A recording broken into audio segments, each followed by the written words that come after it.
Hello guys, ito na naman po ang inyong lingkod si Dory. Ngayon guys, mag-unboxing po tayo ng sliding door.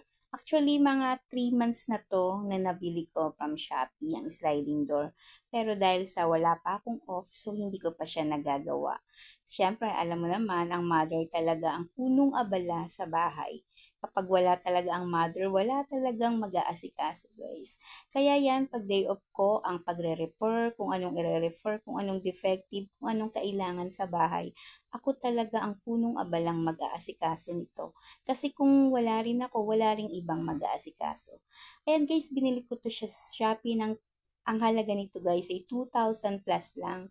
Maliit lang kasi guys yung aming CR, kaya masyadong hassle kapag nakapintuan pa na 'di ba yung di-close pa loob. So, maliit lang yung CR kaya at saka sira na rin naman ang pintuan. Kaya naisipan ko na palitan na lang ito ng sliding door. So, menos pa siya guys ng space. Medyo mahaba nga lang guys yung nabili kong sliding door kasi nga hindi ko na siya sinukat. Kaya eto medyo binawasan nila.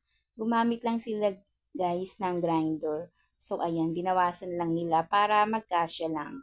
Tapos, medyo, ayan guys, inuna muna nilang inilagay guys yung panghang para guys, mas madali siya ikabit bago nila itinurnilyo yung sa taas. Kita mo naman sa CR namin, hindi pa yan tapos.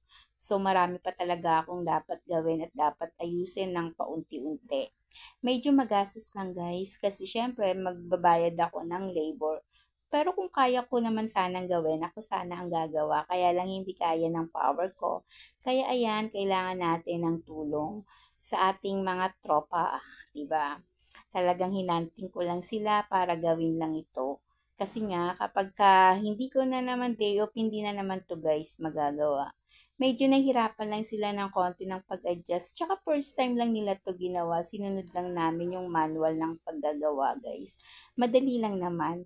Kaya masusundan nyo din naman yung instruction. Ayan na guys, nakabit na ang ating sliding door para sa ating munting CR. Kaya yan, di ba?